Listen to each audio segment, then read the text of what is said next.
Pak Arta dan Mbak Levi, masalahnya perihal kasus kemarin yang pencatutan nama sudah sejauh apa sih mungkin perkembangannya? Ya, jadi ini diawali dari ada kerjasama ya sama mitra kerjanya yang nanti dijelaskan kembali oleh Mbak Lady Marcella.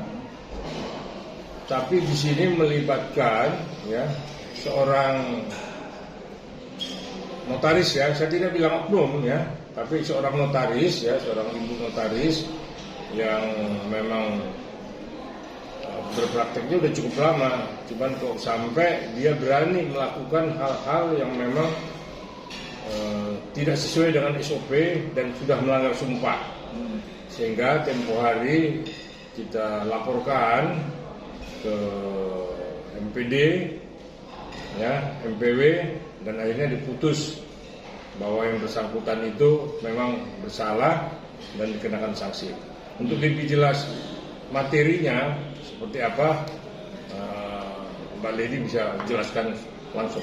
Iya, Mbak Levi mungkin ini aja deh, kronologinya seperti apa, kenapa bisa namanya dicatut namanya, apakah dia memang sudah ada perjanjian kerjasama apa gitu mungkin? Pertama-tama kita nggak pernah ada perjanjian kerjasama ya sama mereka gitu kan. Mereka kan bukan 1-2 orang ya, jadi kita nggak pernah membuat perjanjian kerjasama apapun.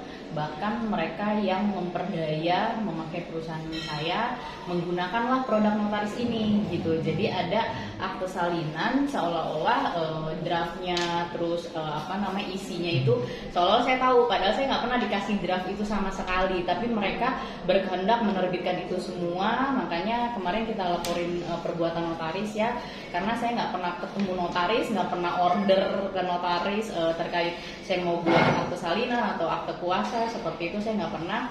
Bahkan notaris ini alhamdulillahnya sih terbukti ya, dia mengakui semuanya, dia tidak pernah menghadap kepada saya, tidak pernah bertemu kepada saya. Jadi memang benar-benar kita tuh nggak kenal sama notaris ini. Dengan produk notaris ini, produknya akte salinan, makanya si oknum ini atau apa ya Pak disebutnya? Ya memang notaris nggak oknum lagi, memang ini memang beberapa notaris memang juga sudah banyak melakukan hal-hal yang memang mengarah kepada mafia. Ini baru urusan pekerjaan ya, belum urusan tanah, akte jual beli segala macam. Ini sudah saya pikir kita sebut namanya juga nggak ada masalah. Ya. Ibu Yunita Chandrayanti. Ya. Jadi notaris tersebut akibat produknya dia menghasilkan surat-surat kepada pihak ketiga gitu kan, di tanggal dimana saya belum pernah ketemu oknum ini gitu kan, saya belum pernah kenal, tapi sudah menerbitkan surat piutang mengatasnamakan perusahaan saya, padahal saya belum pernah ketemu orangnya, saya belum pernah meminta, dan mungkin saya baru kenal sama mereka 12 jam, tapi di keesokan harinya memakai produk akte notaris seolah-olah mereka merasa saya memberikan kuasa, padahal nggak sama sekali. Bahkan draft dari produk notaris itu saya tidak pernah dapatkan. Makanya terbukti dan notaris mengakui semuanya di MPW, dan alhamdulillah kita sudah ada putusan dari Majelis Pengawas Notaris Provinsi Banten, dan terima kasih juga untuk Majelis Pengawas Provinsi Banten sangat transparan dalam menangani pengaduan masyarakat seperti kita, terus juga sangat seksama untuk mendengarkan para pihak antara saya pelapor dan notaris terlapor.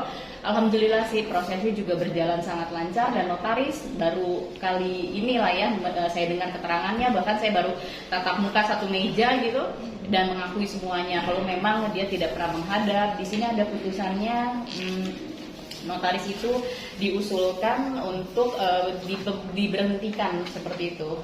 Jadi di sini juga notaris banyak loh pengakuannya ya gitu.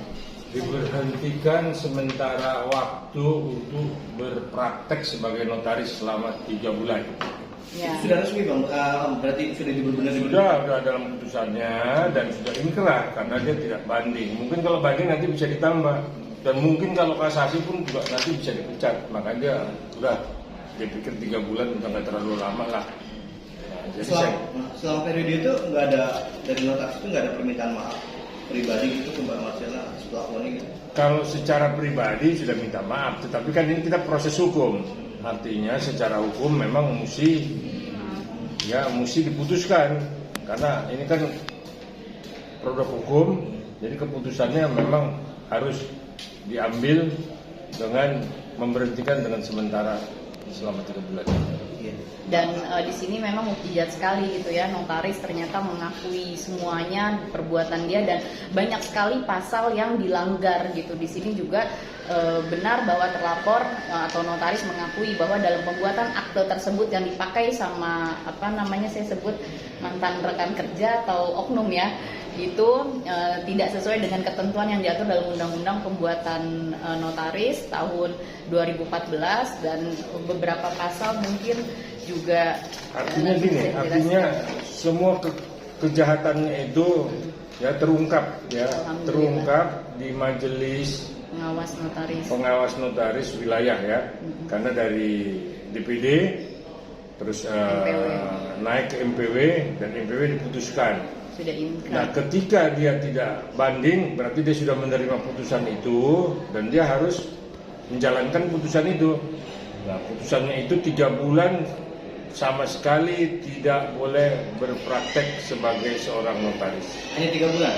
3 bulan. Karena dia tahu kalau dia banding nanti bisa kena jadi 9 bulan. Kalau dia kasasi lagi, ya diberhentikan untuk selama-lamanya. Jadi terbukti sekali perbuatan pelanggaran hukumnya itu memang benar-benar dia lakukan dan memang merugikan masyarakat. Makanya selalu saya imbau hati-hati dengan notaris, karena banyak notaris yang berkerah hitam ya. Jadi bukan hanya di Jakarta ya, di daerah pun juga seperti itu. Apalagi di Bali itu banyak sekali orang asing terjebak oleh notaris yang pada nakal. Nah, saya juga memang berharap Kementerian Hukum dan HAM lebih ketat lagi nih kepada notaris nih, ya, nggak main-main. Karena memang sudah sedikit-sedikit kalau urusan mafia tanah, urusan tanah, nah pasti notarisnya yang terseret dan terlibat dan banyak juga yang mendekam kan. Nah, ini kan baru urusan baksos yang dipelintir, ya, menjadi seolah-olah ada untung ada ruginya. Nah, klien ini korban atas perbuatan si Yunita Chandrawati. Namanya pun susah, namanya ribet.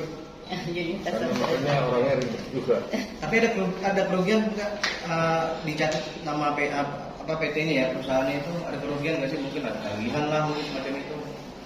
Alhamdulillah sih memang dari pihak ketiga nggak langsung ke kami ya, karena memang kami tidak menyentuh sama sekali pihak ketiga dan akhirnya saya bongkar semuanya karena saya di sini mau memberikan efek jerah kepada mereka semua nih. Ini kan bukan pelakunya bukan 1-2 orang, banyak orang. Jadi saya mau memberikan efek jerah bahwa mereka tidak akan mengulangi lagi perbuatan yang sama seperti yang saya alami gitu. Jadi dipikir mereka kan saya tidak tahu, ternyata belakangan saya mendapatkan perpanjangan kontrak pihak ketiga yang mereka lakukan dari awal, saya tidak mengetahui, di situ saya bongkar gitu. Makanya notaris juga alhamdulillah terbukti ya dalam pasal 16 ayat 1 huruf A, pasal 16 ayat 1 huruf M, pasal 17 ayat 1 huruf A, pasal 40 ayat 1 dan pasal 44 ayat 1 Undang-Undang Nomor 2 Tahun 2014 tentang perubahan atas Undang-Undang Nomor 30 Tahun 2004 tentang jabatan notaris. Jadi notaris ini benar-benar menabrak semua aturannya, karena juga kita heran gitu, notaris ini cukup senior sih, cuman kok mau dengan diperdaya sama mereka juga dengan menguntungkan tindakannya si mantan rekan kerja kami gitu. Tapi dengan adanya kasus mungkin nggak ada klien-klien dari perusahaan kata yang akhirnya pergi nggak sih? Alhamdulillah sih kalau klien lama memang karena tahu kinerja kita dia tidak meninggalkan ataupun dia tidak terpengaruh, cuman merugikannya trust issue. Jadi ada klien dari kami 1-2 orang dan itu mau bekerja sama sekali sama kami, nilainya juga tidak sedikit. Itu akhirnya karena trust issue ini jadi mereka ragu gitu. Tapi ya nggak bermasalah untuk klien-klien yang sudah lama bekerja sama kami sih gitu. Tapi untuk klien yang baru jadi adanya trust issue itu yang sangat merugikan, makanya alhamdulillah kita membuat laporan pencemaran nama baik di Bareskrim. Bapak Karta bisa, kuasa hukum saya bisa jelaskan.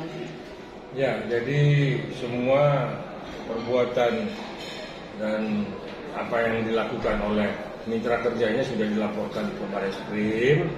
Ya, mudah-mudahan dalam waktu dekat ini mereka diperiksa dan mudah-mudahan juga ya dimasukin ke sel, karena urusan-urusan kecil pun juga berani melanggar hukum. Sekarang nih orang udah nekat, pokoknya ada press money, berbuat jahat pun udah tidak lagi semacam tabu ya, udah nggak tabu lagi.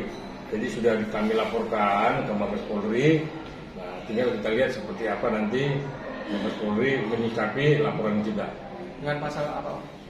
Pasal penipuan, penggelapan, dan pencemaran nama baik. Hukumannya di atas 4 tahun, tapi bisa masuk dan bisa dijerat lah ya. Oke.